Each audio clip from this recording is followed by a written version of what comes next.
10-cu fəsil. Oğullar döyüşə gedir. Toy bitmişdi. Şadlıq sarayından çıxıb evlərinə gəlmişdilər. Otaqda ikisi qalanda içindəki həyəcanı birtəhər boğaraq Aysun'a yaxınlaşdı. Bəyaz gəlinliyi də onun qıza necə də gözəl yaraşırdı. Sanki qarşısındakı gənc bir qız yox, mələk idi. Bircə qanadları çatmırdı. Axır ki qovuşduq dedi. Mən çox xoşbəxtəm. Həmişə deyib gülən, zarafatlar edən Aysun indi yaman utancaq olmuşdu.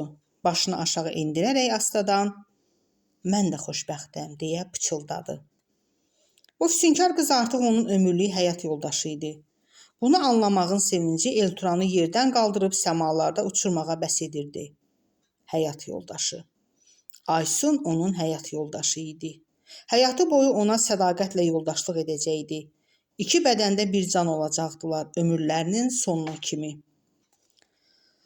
Həyat yoldaşının alnından öpərək incə belinə bağlanmış qırmızı lenti açmağa çalışdı. Amma bu nədənsə alınmırdı. Gəlinin belinə qırmızı lenti adətən bəyin qardaşı bağlamalıdır. Ancaq o bunu qardaş qədər əziz bildiyi dostunun etməsini istəmişdi. Ülvi də incimədi. Çünki onların bir-birlərinə necə bağlı olduqlarını yaxşı bilirdi. Elturan lenti dartışdıraraq zalım oğlu elə düyün vurub ki açılmır dedi. Onun sözünə Aysun dəli qəhqəhə çəkdi. Elturan, o biri otaqdan anasının səsi gəldi. Qız dərhal gülüşünü kəsib narahat halda anan çağırır dedi. İndi deyəcək, bu nə həyasızlıqdır. Gəlin də belə gülərmi? Gözlə bu saat gəlirəm, görüm nə deyir. Get. Eliş, oyan. Diksinib yuxudan ayılanda anasını başının üstündə gördü. Nə olub ay ana? Anan sənə qurban olsun. Demişdin saat 6-da oyadım. Qıymadım ki biraz da yatasan. Saat 7-dir. Qalx. Hə, bugün getməli idilər. O və Mahir. Müharibəyə. Ayağa qalxaraq geyindi. Nəzrin stolda oturub belini əyərək məlul nəzərlərlə ona baxırdı. Rəngi biraz da solmuşdu sanki. Gözəl bacımın sabahı xeyirli olsun. Qız dillənmədi. Gözləri yol çəkirdi. Nəzrin, hə Eliş, diksinərək səsləndi. Deyirəm sabahın xeyir, aqibətin xeyir. Tələsik həyətə enib su kranında əl-üzünü yuyaraq qayıtdı. Masanın arxasında oturdu. Anası həmişəki ilə müqayisədə zəngin süfrə açmışdı. Kiçik nəlbəkilərdə bal, alma cemi, suda bişmiş yumurta. Bunlar Elturanın səhər yeməyi süfrəsində sıx görünən təmlar deyildi. Əllərini qoynuna qoymuş anası ayaqüstə dayanıb ona baxırdı. Gözlərində dünyanın kədəri vardı. Bacısının gözləri ondan bitər. Qız bircə himəbənd idi ki, nalə çəkib ağlasın. Elturanı çox sevirdi. Buna görə onu itirmək qorxusu canını üzürdü. Bu yandan öz həyatı da qardaşının sağlığına bağlı idi axı. Onu qardaşı əməliyyat etdirib həyata qaytaracaqdı. Elturan çoxdan gözləyirdi ki, müharibə başlasın və torpaqların azad edilməsində o da iştirak etsin. İndi həmin gün gəlib çatmışdı. O buna sevinməli idi. Sevinirdi də, lakin eyni zamanda anasını, bacısını belə çarəsiz, kədərli, gözləri nəmli görməsi ağır gəldi ona. Ayrılıq necə əclaf şey imiş. Yəni, olmazdı ki, doğmalarından, sevdiklərindən ayrılmasın, həmişə bir yerdə fərəhlə yaşasınlar. Onun ya anasının, bacısının nə günahı vardı axı? Günahın hamısı 28 il əvvəldən onun torpaqlarını vəhşicəsinə zəbt etmiş, əhalisini qəddarcasına qətlə yetirmiş nankor qonşularda və onların alçaq xislətli havadarlarında idi. Qərara gəldi ki, doğmalarının dərdini və təlaşını azaltmaq üçün özünü bacardığı qədər şən göstərəcək. Kövrəlməyəcək və onları da ağlatmayacaq. Gümrah səslə, siz niyə yemirsiniz, deyə soruşdu. Biz sonra yeyəcəyik, anası köks ötürdü.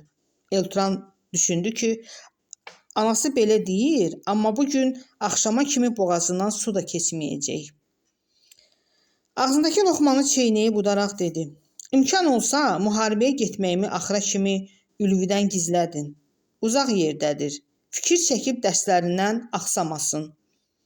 Bir də Allah qoysa, mən evə qaydanda deyərik. İnşallah. Anası əlini Allaha açdı.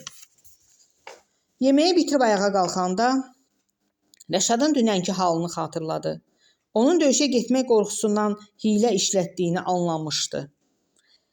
Nahidə arvad təzyiqə görə dərman qəbul edirdi. Yəqin anasının həblərindən götürüb içmişdi. Yoxsa nə ola bilərdi ki, sağlam bədənli, idmançı Rəşad birdən-birə o hala düşsün. Nədənsə qınaya bilmirdi gələcək qaynını. Bəlkə də ona görə ki, əslində Rəşad pis oğlan deyildi. Dürüst idi, mehriban idi, səmimiliyi vardı, xainlik filan bacarmazdı. Vətənini də Elturandan, Mahirdən əskik sevmirdi. Amma hər adamdan döyüşçü ruhu, ölümlə qucaqlaşmağa gedəcək qədər cəsarət gözləmək də olmazdı axı. Qapı döyüldü. Gələn Aysun idi. Özünü tox tutmağa çalışsa da gözlərinin qızarmağından görünürdü ki, biraz əvvəl o ki var ağlayıb. Sabahınız xeyir Mihbarə xala deyib Elturana baxdı. Hamı küçədədir. Gəlmirsən? Gəlirəm. Elturan nişanlısına gülümsədi. Rəşad necədir? Hələ yatır yəqin ki. Qoy yatsın. Anası kiçik yol çantasını gətirib ona göstərdi. Səsi titrəməyə başlamışdı. Eliş, qurban olum sənə. Ehtiyat üçün 2 mayka, 2 tursik qoydum. Üzqırxanın, Məhraban da buradadır. Bir də axşam biraz konfet eləmişəm. Bir də axşam biraz kotlet eləmişdim. Çörəklə, pomidorla, xiyarla qoymuşam. Yolda atsan, yeyərsən. Mahirlə yeyərsiniz. Çox sağ ol ay ana. Əllərin dərd görməsin. Kövrəkliyini bildirməmək üçün dodağını dişləyib üzünü yana çevirdi. Mən çıxım, Mahir də indi hazırdır, yəqin. Hə, biz də gəlirik, Nəzrin, sən çantanı al, mən arxanızca atmağa su gətirim. Ver mən götürüm, Aysun çantanı gələcək qaynanasının əlindən aldı. Pakizə ilə oğlu həyətdə idilər, nəsə danışırdılar. Qadın onların pilləkənlə indiyini görüb söhbətini kəsib ucadan dilləndi. Oğlun sağ-salamat gedib qaysın, ay Mihbarə. Sağ ol Pakizə, anası qəmli səslə cavab verdi. Ürəyini sıxma, axşam fala baxmışam. Elturanla Mahir necə gedirlərsə, eləcə sağ-salamat qayıdıb gələcəklər. Allah ağzından eşitsin. Elturan fala inanmırdı. Bu yalançı arvadın baxıcılığına isə əsla inanmazdı. Amma indiki məqamda belə deməsi ona hörmətini artırdı. Oğlunu müharibəyə yola salan ananın yalan ya doğru, xoş sözə ehtiyacı vardı. Əyninə alabəzək gödəkçə ilə dar cins şalvar geyinmiş, uzun saçlarını səliqə ilə arxaya daramış Zarik qollarını açıb ona doğru gəldi. Qeyrətinə qurban olum, Eliş, kişi adamsan. Sən də daxil bütün əskərlərimiz üçün dua edəcəm. Salamat qaydın. Elturanın bu qız xasiyyət oğlanla yaxınlığı olmamışdı. Bu günə kimi heç əl-ələ də görüşməmişdilər. Amma indi belə məqamda qəlbini qırmaq istəmədi. Ona sarılmasına imkan verdi. Zarikdən incə qadın parfümünün qoxusu gəlirdi. Küçəyə çıxanda məhəllə sakinlərinin burada toplaşdığını gördülər. Mahir anası ilə Məryəmin arasında atası ilə üzbəyiz dayanmışdı. Bir qolu anasının boynunda idi, söhbət edirdilər. Onu görəndə gülümsəyib əlini havada yelləməklə salamladı. Elturan Aysunla birlikdə onlara yaxınlaşanda Ələkirəm kişi üzünü hər iki dosta tutub dedi. Siz qardaşdan da yaxın olmusunuz. İkiniz də qeyrətli kişinin belindən gəlmisiniz. İkiniz də halal süd əmmisiniz. Kişi kimi gedin, kişi kimi qaydın. Bir-birinizə dayaq durun orada. Arxayın ol, Ələkirəm əmi. Elturanın anası ilə bacısı da onlara yaxınlaşdılar. Ələkirəm kişi bu dəfə üzünü onun anasına tutdu. Mihbarə bacı, bayaq Qumruya deyirəm ki, niyə gözünün yaşını tökürsən ay arvad? Qoy o analar ağlasın ki, doğduğu oğulları qorxaqdır, ya vətəninə xain çıxıb, ya narkomandır, əxlaqsızdır. Sənin oğulların torpaq uğrunda müharibəyə gedir, düşmənlə kişi kimi vuruşmağa gedir. Oğulların deyəndə sənin oğlun da nəzərdə tuturam ha. Heç vaxt Elturanı Mahirdən ayırmıram. O mənə rəhmətli Niyazın əmanətidir. Kişi bunu deyib Elturanı qucaqladı. Elturana bir anlıq elə gəldi ki, Zarikdən fərqli olaraq üstündən tərlə ucuz siqaret qoxusu gələn bu kişi onun öz atasıdır. Qəhərini güclə boğdu. Yasəf müəllimlə qızı Türkan qarşı səkidə dayanıb onlara baxırdılar. Deməli kişi öz keçmiş şagirdlərini yola salmağa gəlibmiş. Elturanla Mahir cəld ona yaxınlaşdılar. Sevimli müəllimləri onları növbə ilə bağrına bastı. Məlum oldu ki, oğlu hərbiçi zabit kimi dünəndən Qarabağa göndərilib. Elturan Türkana baxdı. Qızın gözlərində kədər vardı. Yadına düşdü ki, məhəllədən köçüb gedəndən, daha doğrusu qovulandan az sonra qızın anası ölmüşdü. Yasa getmədiyi üçün müəlliminin qarşısında xəcalətli idi. Həm də ona görə xəcalətli idi ki, 8 ay əvvəl atabala soyuq qış axşamında ailəsini haqsız yerə evdən çıxaranda onu müdafiə etməyə kifayət qədər qətiyyət göstərməmişdi. Bəlkə də buna görə üzünü ona yox, qıza tutaraq Allah anana rəhmət eləsin Türkan, dedi. Allah ölənlərinə rəhmət eləsin. Qız qüssəli halda başını tərpətdi. İndi nə işlə məşğulsan? Universitetə girmisən? Yox, hazırlaşıram gələn il üçün.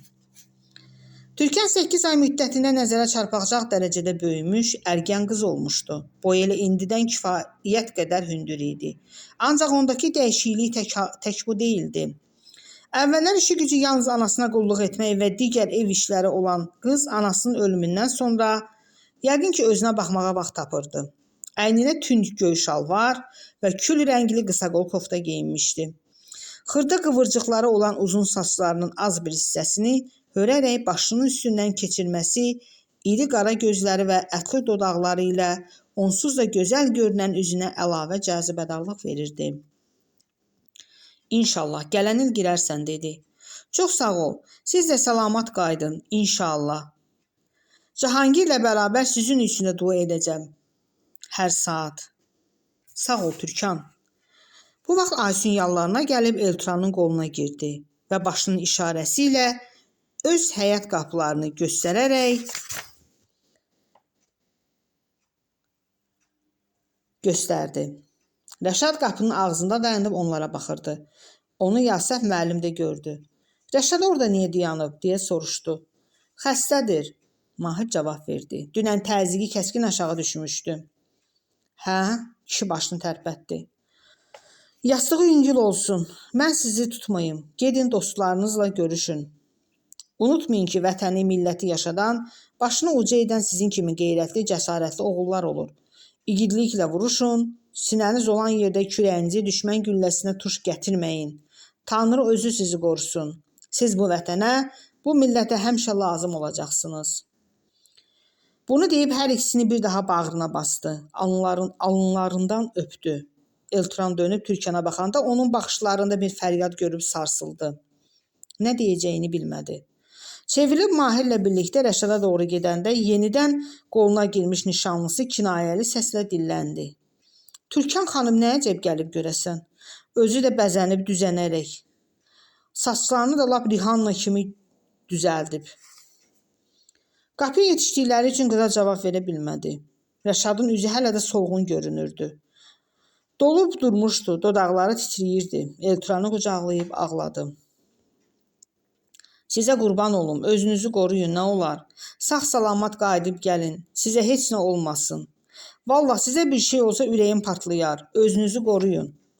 Yaxşı, yekə kişisən, ağlama. Elturan əlini onun kürəyinə sürtdü. İkimiz də necə varıq, elə də qaydacağıq. Həm də qələbə ilə. Biz qaydana kimi evdəkiləri sənə tapşırırıq. Nəzrinin üzərində xüsusi gözün olsun. Rəşad ağlamağını kəsib, gözünüz arxada qalmasın, dedi və onu buraxıb bu dəfə Mahirə sarıldı. Qardaşının davranışı Aysun'a yaman təsir etmişdi və bayaqdan onsuz da dolub durmuş qız birdən hönkürtü ilə ağlamağa başladı. Elturan indi də onu ovundurmağa çalışırdı. Rəşaddan ayrılıb geri qaydanda Məryəm onlara qoşuldu və bu dördü bir kənara çəkilərək söhbət etməyə başladılar. Villanın darvazası açıq idi. Küçədə 3, həyətdə 2 lüks avtomobil görünürdü. Yanlarında can güdənlər dayanmış küçədəki avtomobillər Atabala və oğlanlarının, içəridəkilər isə arvadı və qızının idi. Məryəm pişik sahibinə sığınan kimi Mahirə sığınmışdı. Göz yaşları durmadan yanaqları boyu süzülürdü. Nə səsi çıxırdı, nə çiyinləri tərpənirdi. Elturan qızın belə sakit ağlama tərzi barədə Mahirdən eşitmişdi. Özü isə ilk dəfə görürdü. Mahir nişanlısına nəsə demək istəsə də deyə bilmirdi. Alt dodağını tez-tez dişləməsi göstərirdi ki, o da ağlamağa hazırdı. Elturan dostunun ondan yardım gözlədiyini hiss etdi və bunu anlayan kimi Məryəmə müraciətlə dilləndi. Bu nədir ay bacım? Mən səni güclü qız kimi tanıyıram axı. Mahir sənin həyatını danışıb. Heç bir qızda olmayan iradə var səndə. İndi də burada özünü güclü göstər ki, döyüşdə ruh yüksəkliyi ilə gedə bilək. Sözü dərhal təsirini göstərdi. Qız yaylığı ilə göz yaşlarını silib gülümsəməyə çalışdı. Ağlamıram. Əksinə qürurlanıram ki, nişanlı müharibəyə gedir. İnşallah ikiniz də gülə-gülə qayıdıb gələcəksiniz. Hər namazımda dua edəcəm sizin üçün. Aysunla hər gün Qumru xalaya, Mehbarə xalaya baş çəkəcəyik. Yanlarında olacağıq, gözünüz arxada qalmasın. Özünü zorlayaraq belə danışsa da, gözlərindəki kədərin ümidsiz dərinliyi başqa şey deyirdi. Sevgilisine elə sığınır, gözlərini ondan çəkmədən elə baxırdı ki, sanki onu bir daha görməyəcəkdi. Atabala iki oğlu ilə villanın açıq qapısından çıxıb küçədə toplaşmış məhəllə sakinlərinə doğru gəlirdi. Bunu görən Əhməd əyilməz, əl-ayağa düşüb onun qabağına getdi. Belini əyib iki əlli görüşdü. Sonra üzünü məhəllə sakinlərinə tutaraq söhbəti kəsib buraya baxın dedi. Hörmətli Atabala müəllim igidlərimizi müharibəyə yola salmaq üçün şəxsən özü təşrif buyurub. Yəqin ki, burada bir neçə kəlmə xeyir-dua verməklə döyüşə gedən gənclərimizi və bizi şərəfləndirəcək. Əhməd sözünü bitirib Atabalanın yanında dayandı. Fərid də gəlib Nurlanla durdu. Dostlar və nişanlılardan başqa bütün sakinlər məhəllə sahibini dinləmək üçün yarımdairə forması aldılar. Yalnız Zara söykəndiyi həyət qapısından aralanmadı. Paxotunla. Kişi yamanca şərəfləndirdi bizi. Elturan Mahirə tərəf əyilib ironiya ilə dedi. Mahir gülümsədi. Hə, sanki uzaq məsafələr qət edərək gəlib bizi yola salmağa. Hansı ki işə getmək üçün çıxıb evindən, ağlına ilə gəlibsə dönüb bizə tərəf 3 addım atıb. Atabala şişman qarnını qabağa verib xarakterinə uyğun ədalı tərzdə çıxışına başladı. Sanki 10-15 məhəllə sakininin deyil, yüksək tribunada milyonların önündə çıxış edirdi. Əziz xalqım, biz burada işğal altında olan torpaqlarımızı azad etmək üçün iki qeyrətli igid oğlumuzu cəbhəyə yola salırıq.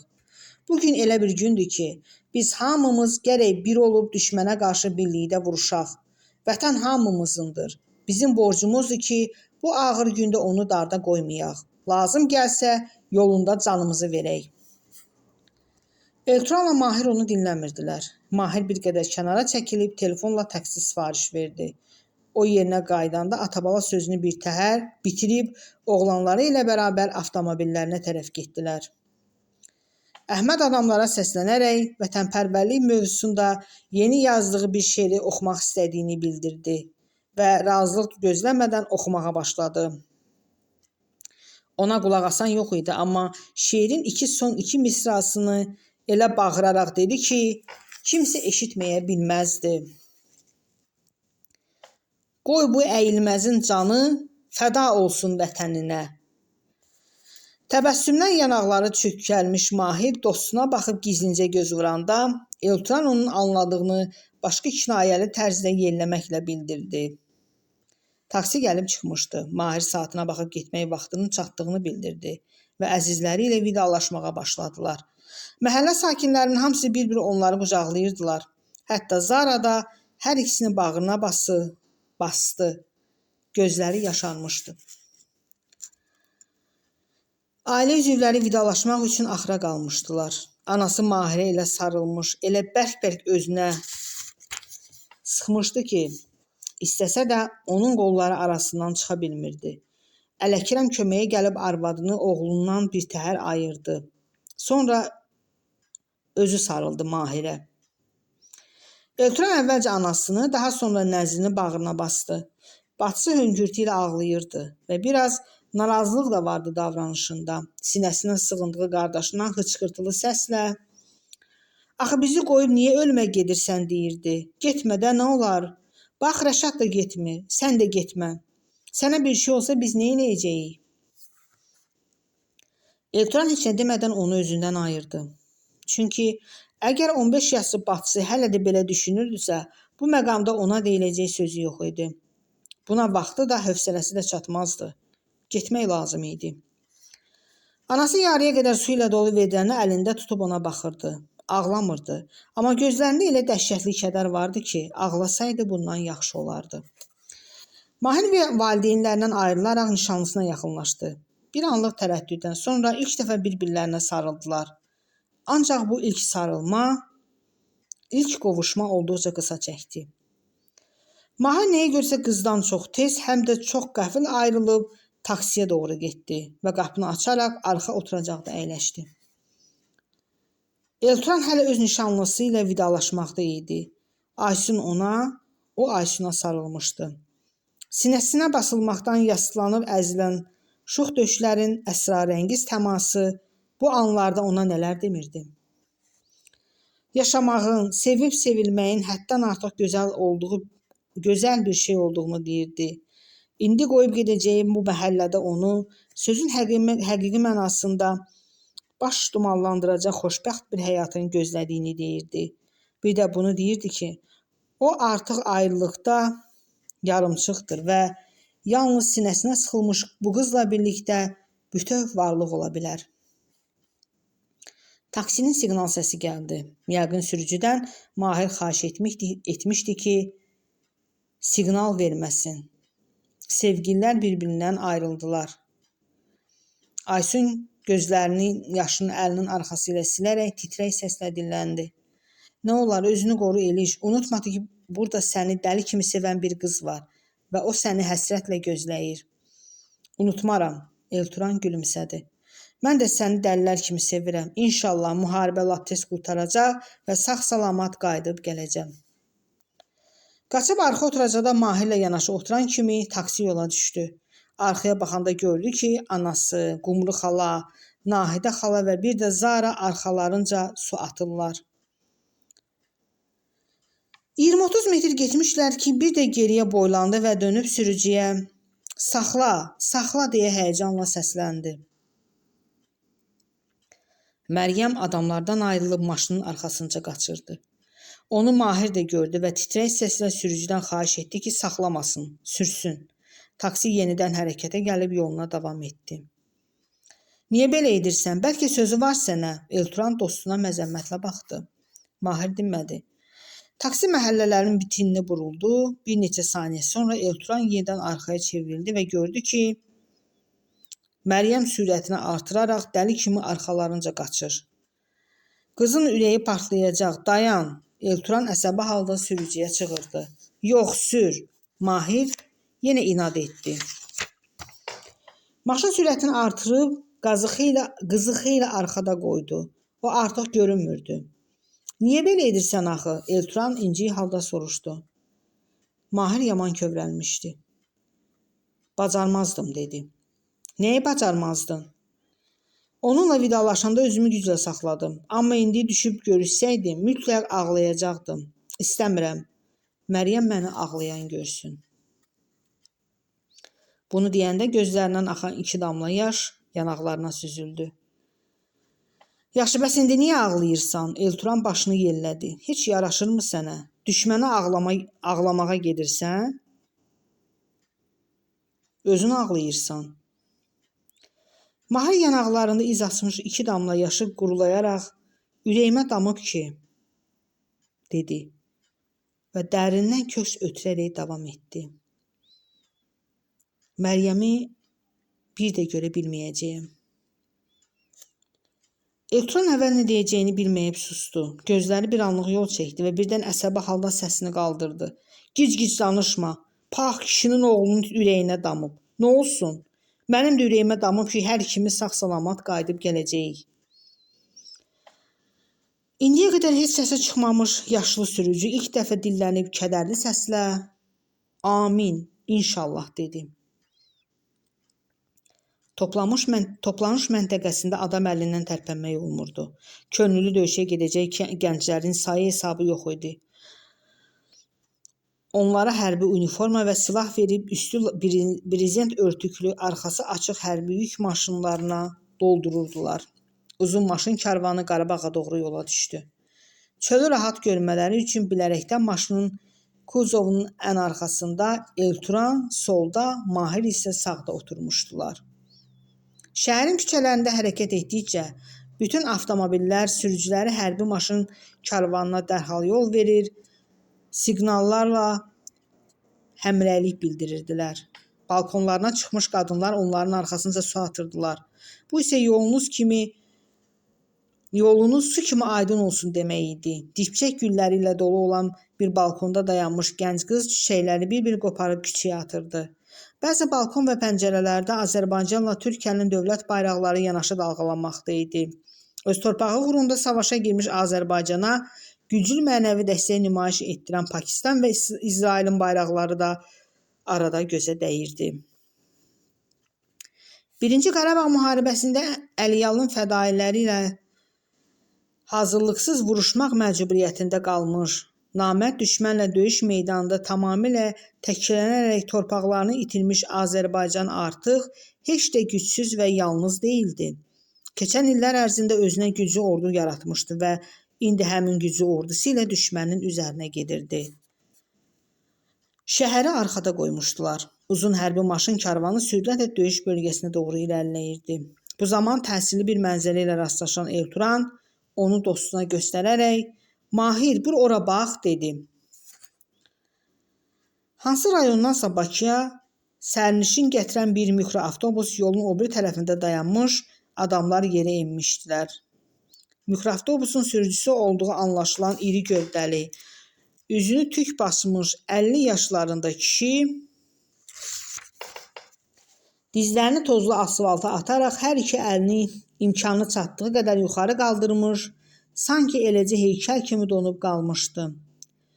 Elturana elə gəldi ki, o kişinin səsini eşitməsə də nə dediyini anlayır. Sənə yalvarıram. Döyüşə gedən bu cavanları öz pənahında saxla. Onları xain düşmənin gülləsindən qoru, ya Rəbbim. Bunu düşünürdü ki, arxadan gələn və durmadan siqnal verən köhnə Jiguli diqqətini cəlb etdi. Üstündə içi üzümlə dolu olan 15-ə yaxın taxta yeşiyi vardı. Sürətini artırıb hərbi maşınları bir-bir ötməkdə idi. Nəhayət onların olduğu maşından da ötüb keçərək görünməz oldu. Elturan əvvəlcə axsaçlı sürücünün bu hərəkətini ədəbazlıq kimi qiymətləndirdi. Lakin az keçmiş anladı ki, kobud səhv edib. Onu yenidən gördülər. Axsaçlı sürücü yolun ortasında saxladığı köhnə Jigulisindən yerə enmişdi. Maşının üstündə qalmış sonuncu üzüm yeşiyini götürürdü. Onu əllərinə alıb Elturangilin olduğu maşının arxasına qaçdı. Deyəsən yaman yorulmuşdu. Son gücünü toplayıb arxadan maşına yaxınlaşdı.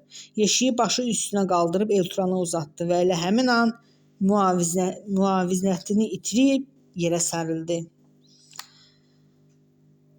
Yeşikdəki üzüm asfalta dağılmışdı.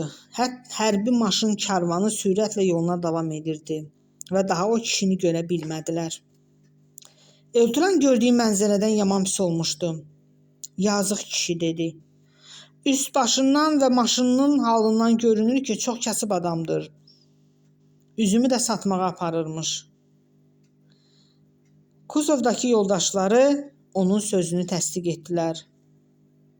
Mahir isə nədənsə susurdu. Yenə kövrəlmişdi deyəsən. 11-ci fəsil. Vətən, sənə canım fəda.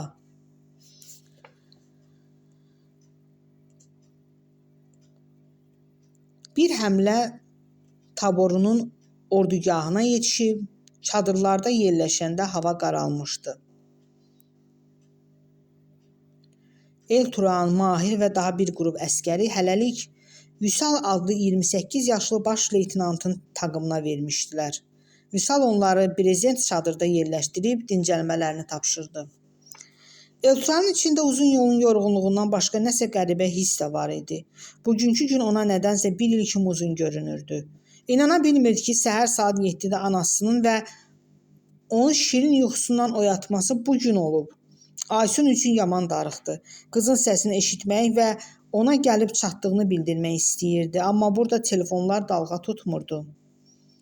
Havanın temperaturu Bakı ilə müqayisədə xeyli aşağı idi. Mahir yaman üşüməyə başlamışdı.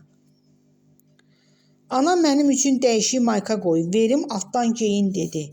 Dostu zorla gülümsədi. Məndə də var, geyinmişəm. Ancaq axşamlar buranın belə soyuq olduğunu bilmirdim. Hə, çox soyuqdur. Mən də üşüyürəm, amma səndə biraz qan azlığı var, Elə et soyuqlamayasan. Götür adyalına bürün. Görəsən bizim İsaxan buralarda deyil ki, Mahir adyala bürünərək astadan dilləndi. Elturan dostunun əhvalından hiss etdi ki, o da qəribsəyib. Qəfil düşdüyü şəraitə alışa bilmir hələ. Onların cəmi 24 yaşları vardı. Hərbiçi də deyildilər. Ağılları kəsəndən daha çox oxumaqla, dərs hazırlamaqla məşğul olmuşdular. Düzdür, bir illik məcburi hərbi xidmətdə fiziki baxımdan biraz bəlkə boşa düşmüşdülər. Amma indiki durumları tamam başqa idi.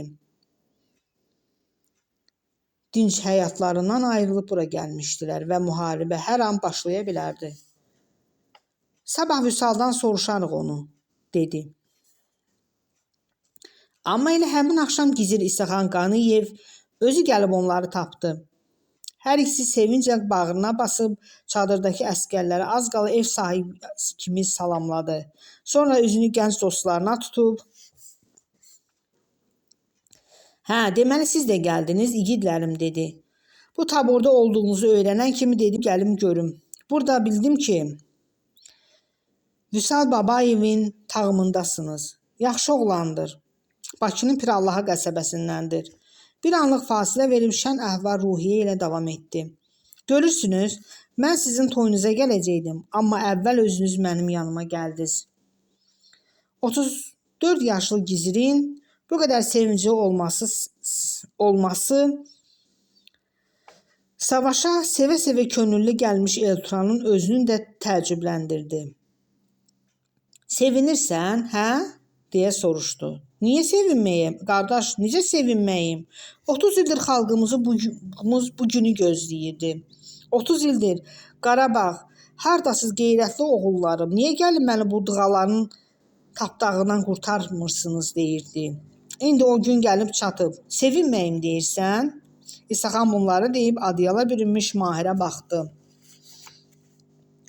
Üşüyürsən, Göyçaylı balası? Onda biraz qarazlığı var, yəqin ondandır. Dostunun əvəzinə Elturan cavab verdi. Biraz, İsaxan başını kinayə ilə bulayıb birdən səsini alçaltdı. Siz taqım komandiriniz Vüsalın xəstəliyini bilsəniz belə danışmazsınız. Qan göstəricilərinin çoxu normadan xeyli aşağıdır. Qanı laxtalanmır. Bir-iki həftə əvvəl analiz verilmiş. Müharibə söhbəti başlayanda tibb kitabçasını evdə gizlədib. Xəstəliyi barədə komandirlərinə məlumat verməyib. Əslində xəstəliyini bilsələr, bu saat onu Bakıya qaytararlar. Amma sir kimi saxlayır. Fədakarlığa, qeyrətə bax. Elturan heyrətlə başını buladı. Bəs nə? Belə oğullarımız var bizim. Hələ bir-iki il bundan əvvəldən həyat yoldaşına deyirmiş ki, mən elə qəhrəman olacam ki, sən həyat yoldaşın, uşaqlarının ataları kimi mənimlə fəxr edəcəksiniz. İsaxan bunu deyib gülərək əlini Mahirin çiyninə vurdu. Keyfini pozma, döyüş başlasın, qızışacaqsan. Gəlişi ilə çadırdakı könüllülərə xeyli ruh yüksəkliyi vermiş Gizir çıxıb getdi və biraz sonra əskərlərə yatmaq əmri verildi. Elturanla Mahir əskər yoldaşlarının arasında Özlərinə yer eləyib yanaşı uzanaraq adyallarını üstlərinə çəkdilər. Görəsən indi anam nə edir? Dostu pıçıltı ilə dilləndi. Bəlkə də yatıb. Elturan da eyni asta səslə cavab verdi. Yox, yatmaz. Nə o, nə də Məryəm yatacaq bu gecə. Amma biz yatmalıyıq. Uzaq yol gəlmişik, yorğunuq. Sən onları düşünmə, çalış yatasan. Hə, soyuq imkan versə yatacam. Döşək də nəmdir. Elturan dinmədi. Yol yorğunluğu özünü göstərirdi və bir neçə dəqiqə sonra gözü yuxuya getdi. Yuxuda gördü ki, Şadlıq sarayında toyları yenicə bitib. Bəmbəyaz gəlinlik donululu Aysunla əl-ələ tutaraq saraydan çıxdılar. Qırmızı lent və ağ güllərlə bəzənmiş gəlin maşınına yaxınlaşanda Rəşad qapını açıb onları süd rəngli Mercedesin arxa oturacağına dəvət etdi. Elturan, bu maşın kimindir? Sualına cavab olaraq, özümündür, təzə almışam, dedi. Elə bu an Elturanın gözü kənarda təkcə dayanıb ona baxan Türkana sataşdı. Qızın gözlərindəki kədər onu elə sarsıtdı ki, Aysunun əlini buraxıb ona yaxınlaşdı. Burada nə dayanmısan? Səni təbrik etməyə gəldim. Qız astadan dilləndi. Aysun yaxşı qızdır. İnanıram ki, onunla xoşbəxt olacaqsınız. Minnətdaram Türkan. Sən də inşallah birini sevib onunla xoşbəxt olarsan. Mən bundan sonra kimsəni sevə bilməyəcəm. Elə niyə? Çünki ürəyimdə sən varsan. Orada başqa yeri yoxdur. Orada başqa yeri yoxdur ki, başqasına verim. Çıxart məni ürəyindən, onda başqasına yer açılar. Çıxarmaq istədim, amma mümkün deyil. Niyə axı? Çünki ürəyimdə özünə yuva salmışsan. Ora hakimsən, mənlik deyil səni çıxartmaq. Onda özüm çıxararam. Hə, çıx. Çıx və Aysunla xoşbəxt ol. Türkan bunu deyib ağladı və qaçaraq ondan uzaqlaşdı. Maşının yanına qayıdan Elturan Aysunu orada görməyib qardaşından qızın hara getdiyini soruşdu. Rəşad təəccüblə boynunu bükdü. Sənin Türkanla danışığını görüb küstü. Fərdə dedi ki, onu evə aparsın. Fəridin maşınında getdilər. Hə, deməli belə. Elturan bunu deyib, ağ Mercedesin arxa oturacağında oturdu. Sür gedək qardaş, sür gedək. Qalxın, qalxın, qalxın. Tabor komandirinin həyəcan qarışıq qətiyyətli bağırtısına əskərlər yerlərindən dik atıldılar. Az sonra Vüsal çadırı çöl tərəfdən ağacla döyəcləməyə başladı. Qalxın, hamı silaha, meydançada sıraya düzülün, cəld olun, cəld olun. Saat 6 güclə olardı. Hava hələ işıqlanmamışdı. Elturanla Mahir də hər kəs kimi avtomatlarını götürüb çadırdan çölə atıldılar. Bütün çadırdakı əskərlər silahlanaraq ordugahın mərkəzinə toplaşmışdılar. Havada anlaşılmaz qarışıq səslər və qorxunc bir uğultu vardı. İkinci Qarabağ müharibəsi başlamışdı. Düşmənlə təmas xəttində qızğın döyüş gedirdi. Elturangilin olduğu həmin taboru da hücuma hazırlıq vəziyyəti aldı. Tabor komandiri və Azayev soyadlı gənc qərargah rəisi zəif işıqlandırılan alaqaranlıq meydançada sıraların önündən keçərək əskərlərə ürək-dirək verir, onları qarşıdakı döyüşə ruhlandırırdılar. Elturan qarışıq hisslərinin içində çapalayırdı. Necə olmasa, həyatında ilk dəfə həqiqi döyüş görəcəkdi. Özünü buna hazırlamağa say göstərirdi və ona elə gəldi ki, alınır. Amma yenə ilk dəfə çətin idi. Onları qarşıda nəyin gözlədiyini bilmirdilər. Dönüb yanında dayanmış dostuna baxdı. Nəsə demək istəsə də içindəki həyəcan imkan vermədi danışmağa. Deyəsən dostu da onun günündə idi. Dillənmədi. Sadəcə ona gülümsədi. Yaxınlarında partlayan mərmilərin gürültüsü və atəş səslərini eşitməyə başlamışdılar. Taborun komandiri hardansa hücum əmri gözləyir, dəqiqələr çox ağır keçirdi. Biraz sonra tabora ilk şəhidlərin acı xəbəri gəldi. Bunlar Sərhəd qoşunlarının hərbi pilotları əslən Zəngibasardan olan mayor Abbas Qasımov və Biləsuvarlı baş leytenant Xalid Gözəlov idi. Xalid subay oğlan, Abbas isə evli və 2 uşaq atası imiş. Qərargah rəisi mayor Azayev bu xəbəri əskərlərə çatdırıb kədərli səslə əlavə etdi. Onlar 2-ci Qarabağ müharibəsinin ilk şəhidləri oldular. İndi ruhən cənnətə doğru yol almaqdadılar. Allah hər ikisinə rəhmət eləsin. 2 qiymətli zabitimizin ölümü sizi əsla ruhdan salmamalıdır. Onsuz da bilirsiniz ki, bura gələn ya şəhid, ya da qazi olmaq üçün gəlir. Biz onların da intiqamını düşməndən alacağıq. Ordugahdan qərb tərəfdə seyrək meşəli və daha sonra kolluqlar varmış. Sonra geniş düzənlik və düzənliyin o biri sərhəddində erməni postu. Elturangilin taborunun qarşısında duran ilk vəzifə həmin postu ələ keçirmək idi.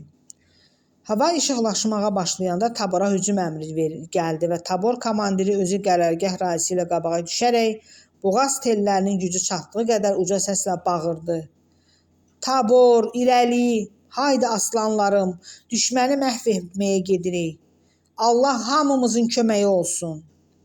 Əskərlərin kimisi urra, kimisi vətən uğrunda, kimisi Allahu Əkbər, kimisi də ya Allah deyərək çığıraraq komandirin arxasınca irəli şığıdılar. Səsküydən aləm qarışdı.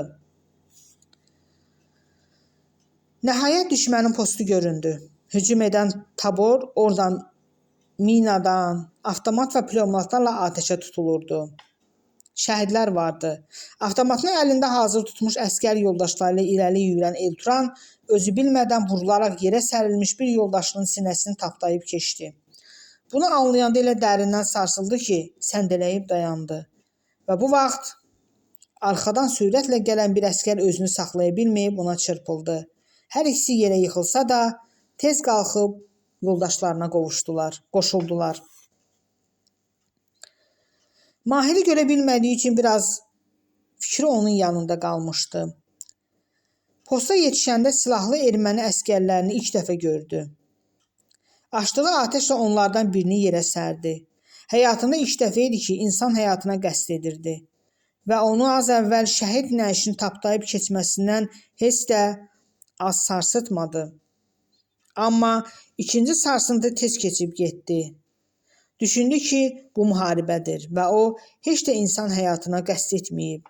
Onu və yoldaşlarını öldürməyə hazır olan silahlı düşməni zərərsizləşdirib. Daha 2 düşmən əskərini avtomatla vurdu. Sonra əlbəyaxa döyüş başladı. Bu zaman qəflətən üz-üzə gəldiyi yekəpər bir erməni hər 2 əli ilə onun boğazından yapışıb boğmağa çalışdı. Elturan onun biləklərindən bərk-bərk yapışsa da barmaqlarını boğazından qopara bilmirdi.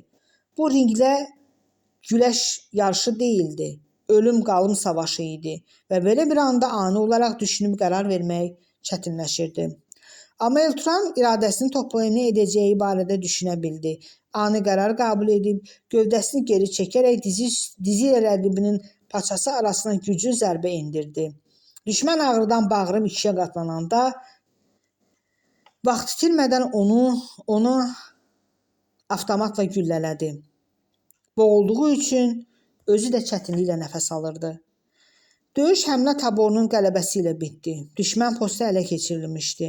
Azərbaycanın 3 rəngli bayrağını yaxındakı təpəyə qərargah rəisinin əmri ilə İsaxan sancdı. Tabor özü də az şəhid verməmişdi. Necə olmasa, əskərlər təcrübəsiz idilər. İlk dəfə döyüşə qatılırdılar. Komandir ağır yaralanmışdı. Onu və digər yaralıları ordugaha aparıb, oradan ambulansla hospitala yola saldılar. Mayor Azayev tabor komandirini öz üzərinə götürdü. Əskərlərin dincəlməsini, yüngül yaralıların yaralarının sarınmasını, şəhidlərin ailələrinə yolu salınmasını əmr edib bildirdi ki, bir neçə saat sonra yaxındakı kəndə hücum edəcəklər. Elturan Mahiri axtarmağa başladı və bir qədər sonra onu yenicə alınmış postun səngərində tapdı. Kürəyini səngərin divarına söykəyərək torpağın üstündə oturmuş, başını dizlərinə doğru əyilmişdi. Sağ əli və geyiminin qarın hissəsi qana bulaşmışdı. Ətraf düşmən əskərlərinin meyitləri ilə dolu idi. Qarşısındakı qanlı meyitin sinəsinə iri bir bıçaq saplanmışdı. Eltran elə bildi ki, dostu yaralıdır. Özünü cəld irəli atıb onu səslədi. Mahir, sənə nə olub, yaralısan? Dostu başını qaldırıb, key nəzərlərlə ona baxsa da dinmədi. Eltran yoxlayıb gördü ki, o heç də yaralı deyil. Sənə nə olub axı, niyə beləsən deyə soruşdu. Mahir qanlı sağ əli ilə qarşısından sərilmiş erməni meyidini göstərərək gecdən gecə titrək səslə dinləndi. Mən onu öldürdüm. Nə olsun ki öldürdün? Eltran təəccübləndi. Bəs biz bura düşmən əskərlərini məhv etməyə gəlməmişik? Sən öldürməsəydin, onu səni öldürərdi. Bax, mən də azı 4-ünü öldürmüşəm bu döyüşdə. Necə öldürdün? Necə öldürəcəm? Avtomatdan atəş açmaqla. Mahir başını kədərlə yellədi. Mən də bir neçəsini vurmuşam elə, amma bunu bıçaqla öldürdüm. Əlbəyaxa döyüş başlayanda səngərə atıldım. Bu qarşıma çıxdı. Əlində bıçaq vardı. Məni vurmaq istəyəndə avtomatın qundağını başına indirdim. Səndələdi, amma yıxılmadı. Bıçağı əlindən alıb qarnına soxdum. Qanı əlimi üstümü buladı. Qanlı əlinə baxdı. Bax, bu əlimlə vurdum. O qarnını tutub xırıldadı. Sonra yerə yıxılaraq çapalamağa başladı. Çox əzab çəkirdi. Bunu görəndə elə dəhşətə gəldim ki, əzabına tez son qoymaq üçün bıçağı 2-ci dəfə sinəsinə yeritdim. Eltran gördü ki, dostunun əli titrəyir. Yaxşı görəyim, nə ilə vurdun? Hansı əlinlə vurdun? Nə fərqi var? Bu müharibədir. Döyüş zamanı qarşına çıxan düşməni öldürməlisən ki, qələbə qazanasan. Mahir başını buladı. Mən müharibəyə nifrət edirəm, Eliş. İnsanlığını itirməmiş hər kəs müharibəyə nifrət edir. Amma nə edə bilərik? Torpaqlarımızı azad etmək üçün başqa yolumuz qalmamışdı. Düz 30 il bütün variantlara əl atdıq. Amma olmadı ki, olmadı.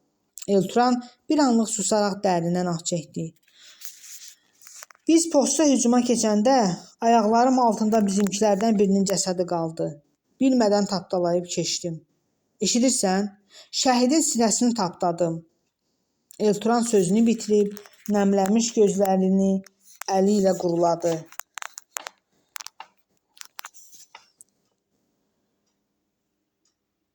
Bir qədər belə dayanandan sonra dikəlib əlini dostuna uzatdı.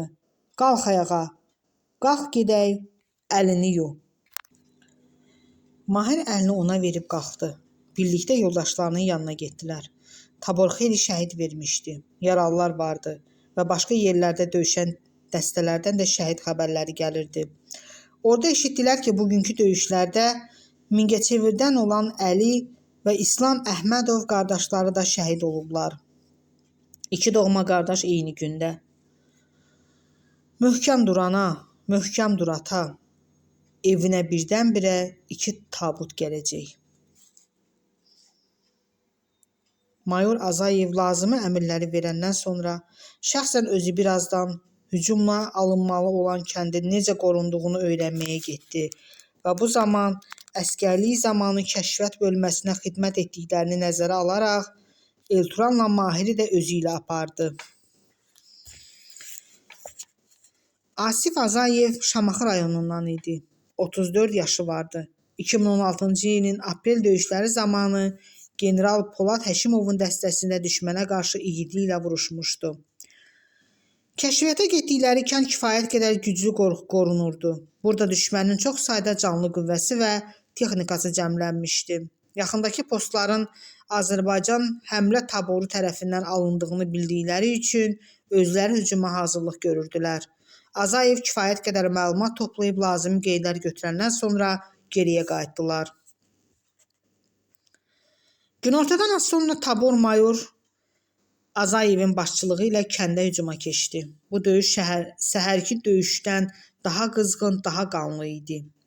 Düşmənin hərbi texnikasını vurub sıradan çıxarsalar da, canlı qüvvəsi taborun əsgərlərindən qat-qat çox idi. Nə yaxşı ki, mayor Azayev bunu əvvəldən bilib ağıllı plan qurmuşdu. Yoxsa tabor əsgərlərinin hamısı şəhid olar və kəndi ala bilməzdilər. Hər iki tərəf bir-birinin üzərinə güllə yağışı yağdırırdı. Ətrafı qatı tüstü dumanı bürümüşdü. Kəskin barıt qoxusu əsgərlərin boğazlarını acışdırırdı.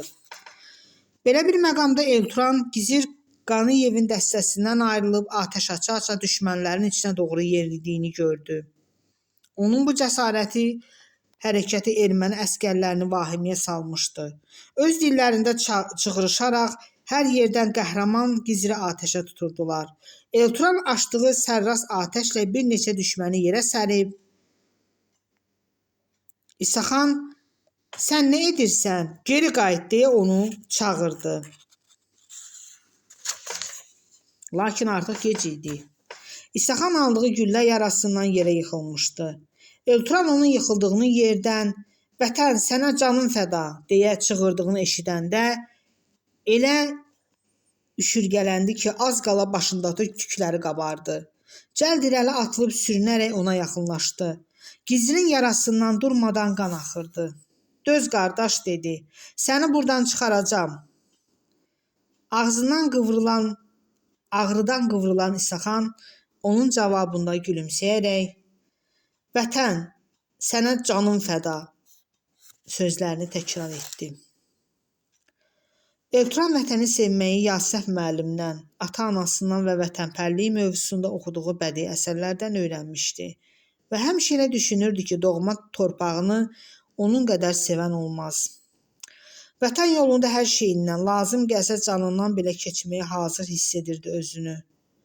Amma indi sözün həqiqi mənasında dəhşətə gəlmişdi. İsaxanın yarası ağır idi, özü də yaxşı bilirdi ki, öləcək. Bu ağır anında çoxları kimi "Ay ana, ölürəm, mən ölmək istəmirəm" deyə bilərdi. Gözü yolda qoyub gəldiyi həyat yoldaşının və ya 3 oğlundan, bir qızından hansınısa adını çəkə bilərdi. Nəhayət bir müsəlman kimi kəlmə-i şəhadətini pıçıldaya bilərdi. Lakin bu qəhrəman vətən oğlu, "Vətən, sənə canım fəda" deyib dururdu. Yox, bu nə uydurma filmdir, nə hekayədən, romandan parça. Bu Elturanın gözləri önündə cərəyan edən real hadisə idi. Əhmədin məhəllə sakinləri önündə boğazını yırtaraq "Qoy bu əyilməzin canı fəda olsun vətəninə" deyə bağırması Elturana nə qədər gülünc gəlmişdisə, İsaxanın ağzından çıxan bu kəlmələr onu 100 qat silkələyib sarsıtmışdı. Yaralını çəkə-çəkə özününkilərin yanına gətirə bildi. Təcili ambulans çağırdılar. Ancaq İsaxanı qaldırıb ambulansa qoyarkən son dəfə xırıltılı və zəif səslə "Vətən, sənə canım fəda" deyə pıçıldayıb gözlərini həyata əbədi yumdu. Qanlı döyüş davam edirdi. Elturan İsaxanın ölümündən sonra sanki dəyişmişdi. İndi heç nə düşünmədən gülə-gülə öz canını vətən uğrunda fəda edə bilərdi. Daha qətiyyətlə döyüşürdü. Düşmənə olan nifrətinin həddi-hüdudu yox idi. Eyni zamanda imkan tapdıqca Mahiri düşünür, onun üçün narahatlıq keçirirdi. Komandirlə kəşfiyyata gedib gələndə də dostunun halı yaxşı deyildi. Bircə kəlmə belə dinib danışmırdı. Artıq atışma səsləri bir qədər uzaqdan gəlirdi. Elturan vuruşa-vuruşa dəstələrindən ayrı düşmüşdü. Özünkilərdən yalnız Orxan Cəfərli adlı Gizri görə bilirdi. İndi onlar seyrək kolluqlarla dolu bir dərədə idilər. Daşkəsəndən olan Orxan onunla həmyaşıd sayılırdı. Qurdürəli oğullardan biri idi. Şəhər saatlarında erməni postunun alınmasına böyük şücaət göstərmişdi və indi də qorxu, hürkü bilmədən igidliyi ilə vuruşurdu. İri kolların arasından gözlənilmədən 3 düşmən əskəri çıxıb arxadan Orxana doğru yeriməyə başladılar. Bunu görən Elturan Orxan, arxaya bax deyə çığırdı. Lakin gec idi. Orxan bədəninin bir neçə yerindən yaralanaraq yerə yıxıldı. Eltran avtomatdan atəş açaraq həmin 3 əsgərlərdən ikisini vurdu. Üçüncüsünü vurmaq istəyəndə gülləsinin qurtardığını görüb öz-özünə lənət olsun deyə pıçıldadı. Elə bu an sanki onu qaldırıb yerə çırpdılar. Sol böyründəki kəskin ağrı daha sonra bütün bədənində qıc olma kimi bir şey hiss etdi. Vura bilmədiyi 3-cü düşmən əsgərinin gülləsi böyrünü dəlib keçmişdi. Yıxıldığı yerdə bütün gücünü toplayıb çevrildi. Əlini qanlı yarasının üstünə qoyub ondan 10 metrə qədər uzaqda olan Orxana baxdı. Daşkəsənli oğlan ağır yaralı olsa da qalxıb ona atəş açan düşmənlə əlbəyaxa döyüşə girmişdi. Daha bir neçə saniyə keçdi. Erməni əskəri yaralı Orxanın kürəyi üstə yerə yıxaraq əlindəki bıçağı sinəsinə sancmaq istəyir. Orxan isə iki əli ilə onun bıçaq tutan biləyindən yapışaraq özünü qorumağa çalışırdı. Bunu görən Eltran dişlərini qəzəblə qıcayıb, yox, yox deyə zarıyaraq yaralı gizrin köməyinə getməyə çalışdı. Amma heç cür alınmırdı. Sürünməyə belə gücü qalmamışdı. Bu zaman Orxan sağ əlini düşmənin biləyindən çəkdi. Öz başındakı dəmir kaskanı əlinə alıb, rəqibinin gicgahına bir neçə dəfə zərbə indirdi. Beləliklə onu zərərsizləşdirə bildi. Lakin öz qələbəsinə sevinməyə imkan tapmamış, birdən-birə qarşısında daha 2 erməni əskəri peyda oldu. Avtomatlarını əllərində hazır tutaraq bir baş silahsız yaralı Orxanın üstünə gəlirdilər. Ona yetişəndə əvvəlcə hər dizinə bir güllə vurdular. Ağrıdan inildəyən Orxan deyəsən onları söydü. Sonra uca səslə "Qarabağ bizimdir" dedi və sinəsindən aldığı 3-cü güllədən səssizliyə qovuşdu. Gördüyü mənzərədən dəhşətə gəlmiş Eltranın əlindən alçaqlar, namərdlər, şərəfsizlər deyə çığırmaqdan başqa heç nə gəlmirdi. Həmin 2 erməni əskəri dönüb ona yaxınlaşdılar və başı üstündə dayanaraq onu nifrətlə süzməyə başladılar. "De ki, Qarabağ sizindir." Onlardan biri rus dilində əmr etdi. "Desən səni öldürmərik, onsuz da yaralısan." Sağ əlini qanlı yarasının üstünə qoymuş Eltranın qəzəb və nifrətdən az qalırdı ürəyi partlasın. Düşündü ki, indi deyəcəyi sözlər son sözləri olacaq. Ona görə də ömrünü bir neçə saniyə uzatmaq istədi. Mahiri, Aysunu düşündü. Anasını, Nəzrini, Ülvünü düşündü. Və bundan sonra bütün gücünü toplayıb aydın bir səslə dilləndi. "Qarabağ da bizimdir, Zəngəzur da, Göyçə də, İrəvan da." Düşmən əskərləri onun öz dillərində söyüb avtomatlarını sinəsinə tuşladılar və elə həmin an qarşı tərəfdən açılan atəşlə hər ikisi yerə sərildi. Biri onun üstünə yıxılmışdı, digəri ayaqları altına. Özünü indicə şəhid olmağa hazırlamış Eltran nə baş verdiyini anlaya bilmirdi. Üstündəki meyidi böyük çətinliklə kənara aşıranda arxa tərəfdən ona çox doğma olan bir səs eşitdi. "Deyəsən vaxtında gəlmişəm yəqin." Mehbarə xala namaz üstündəymiş. Bu Mahirin səsi idi.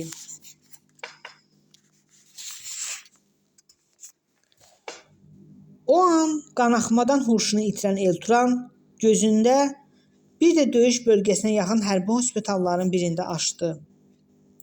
Bura gətirildiyi ilk günlər halı yaxşı deyilmiş. Durmadan sayıqlayırmış. Yalnız 4-cü gün özünə gəlib baş verənləri xatırlamağa başladı. Mahirdən ötürü yaman narahat idi. Təcili tabura qayıtmaq istəyirdi. Bunu palataya gəlmiş həkiminə deyəndə o qəti etiraz etdi. "Olmaz, hələ bir həftə burada qalmalısan." Bu zaman palataya hərbi geyimdə arıq, əsmər bir qız daxil oldu. Eltran onu tanıyanda heyrətə gəldi. Gözlərinə inana bilmirdi ki, bu Türkan idi. "Sən burada nə edirsən?" deyə az qala qışqırdı. Yaşlı həkim əlini qızın çiyninə qoyub gülümsədi. "Bu igid qızımız bura 3 gün əvvəl gəlib. Müharibənin başladığı günün ertəsi. Əslində döyüşməyə gəlinmiş, amma tibb bacısı kimi hospitala verdilər. Yeri gəlmişkən deyim ki, sənin üçün 2 dəfə öz qanını verib. Çox qan itirmişdin. Çarpayda uzanan Elturan qan verdiyinə görə üzünün rəngi avazımış qıza bir də nəzər saldı. Bir neçə dəfə udqunub nə deyəcəyini bilmədi. Yalnız həkim onları ikilikdə qoyub palatanı tərk edəndə dillənə bildi. Deməli, sən də müharibəyə yazılmışsanmış? Hə, qız yaxınlaşıb çarpayının yanında qoyulmuş kətildə əyləşdi. Məhəllədə səni yola salanda özüm demədim. Həm də onda belə çağırış gəlməmişdi mənə. Günorta bildirdilər. Axı sən tibb bacısı deyilsən. Mən əskər kimi döyüşmək istəyirdim. Çox təkid etdim, amma bura göndərdilər. Neçə il rəhmətli anama mən baxdım axı. Xəstəyə qulluq etməyə alışmışam. Hospitalda sarğı sarmaq və iynə vurmağı da öyrədiblər. Elə gəldiyim gün səni burada gördüm. Çox qan itirdiyin üçün komada idin. Deməli, mənə qanı sən vermirsən, həm də 2 dəfə. Hə, qan qrupumuz uyğun imiş. Çox sağ ol Türkan. Sən həqiqətən tayı bərabəri olmayan qızsan. Yaxşılığını ömrüm boyu unutmayacağam. Dəyməz, nə böyük işdir ki? Qan qrupumuzun uyğun gəldiyini biləndə sevə-sevə verdim. 2-ci dəfə məndən almaq istəmirdilər. Özüm təkid elədim. Olduqca çox qan itirmişdin. Danışırlar ki, səni döyüş yerindən çıxarıb qərargaha qədər çiynində gətən əskərin paltarı başdan ayağa qan içindəymiş. Yəni sənin qanına bulaşıbmış. Mahir olub o. Melturanın gözləri doldu. Hə. Onun vəziyyəti necədir? Hardan bilim, 4 gündür ondan xəbərim yoxdur. Yaman narahatam. Özündə olmayanda çox sayıqlayırdı Mahirin adını. Türkan dedi və bir anlıq susub kədərlə əlavə etdi. Onun bir də Aysunun adını çox çəkirdi. Elturan heç demədən gözlərini qızdan çəkib palatanın tavanına baxdı. Nədənsə özünü bu qıza qarşı həmişə xəcalətli hiss edirdi. O soyuq yanvar axşamında ailəsini həyətdən qovularkən qətiyyət göstərib ata-balanın qərarından döndərə bilmədiyinə görəmi, yoxsa qəlbindəki saf sevgiyə qarşılıq verə bilmədiyinə görəmi, tam anlamırdı. Bir dəqiqəlik üzü sükutdan sonra yenə Türkan dilləndi. Gəldiyim gündən Cahangiri soraqlasam da bir xəbər tuta bilməmişəm. Lap ürəyim partlayır. Bilmirəm harda döyüşür. Elturan düşündü ki, deməli Aysunun adını sayıqlayırmış və Türkan da bunu eşidib. Qıza yazığı gəldi. Amma əslində burada nə vardı ki? Türkan onu sevsə də Elturan taleyin hökmü ilə Aysunu seçmişdi. Onlar artıq nişanlı idilər. Türkan da kifayət qədər dərrakəli, qeyrətli qız idi. Onu öz nişanlısına qısqanacaq qədər ağılsız olmazdı. Birdən-birə Aysun üçün darıxdı. Elə bu saat nişanlısının səsini eşitmək istəyirdi. Bunu Türkana deyəndə qız dərhal mobil telefonunu ona verib ayağa qalxdı və palatanın o biri başındakı yaralılardan birinin yanına getdi. Aysunun səsini eşidəndə həm sevindi, həm də kövrəldi. Mənəm dedi. Elturandı. Eliş, qız sevindiyindən elə çığırdı ki, Elturan Türkanın eşitməməsi üçün cəld telefonun səsini azaltdı. Niyə belə bir xəbər vermirsiniz? Bilmirsiniz ki, bizim burada ürəyimiz partlayır? Sizin, yəni kimin? Kimin olacaq? Mənim, Məryəmin, Mehbara xalanın. Hamı narahatdır. Bu nömrə kimindir? Yaralanıb hospitala düşdüyünü qıza bildirmək istəmədi.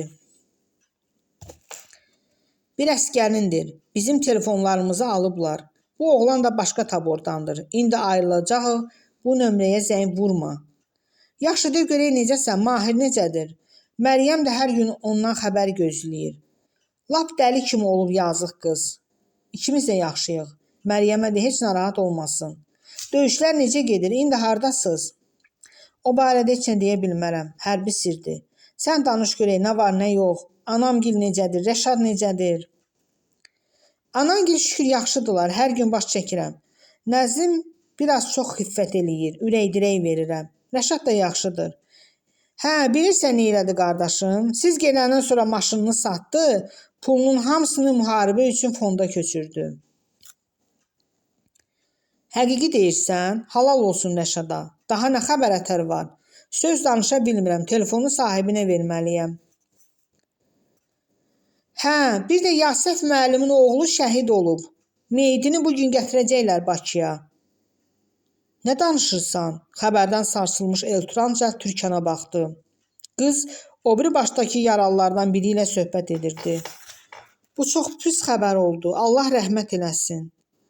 Hə, amin. Yaxşı Aysun, hamıya məndən salam de. Hər şey çox yaxşıdır. Bizim üçün qəti narahat olmasınlar. Sağ ol.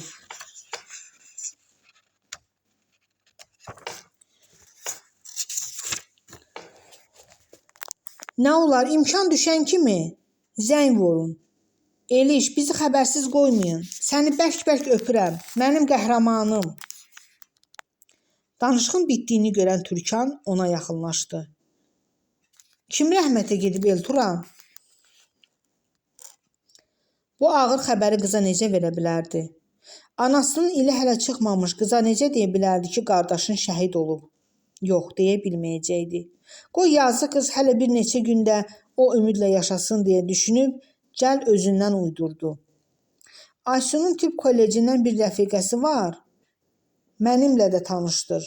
Onun qardaşı şəhid olub. Allah rəhmət eləsin. Türkan kədərlə dilləndi. Ertəsi gün hospitalda olduğunun 5-ci günü idi. Səhər həkim dedi ki, artıq vəziyyəti yaxşıdır və elə bugün mütləq tabora qayıtmaq istəyir. Həkim onun inadı qarşısında dayana bilməyib razılaşdı. Ayrılıq anında Türkan yaman kədərli idi. Elturan özü də bilmədi. Necə oldu ki, onu qucaqlamaq üçün qollarını yana açdı və bunu görən qız irəli atılaraq ona sarıldı.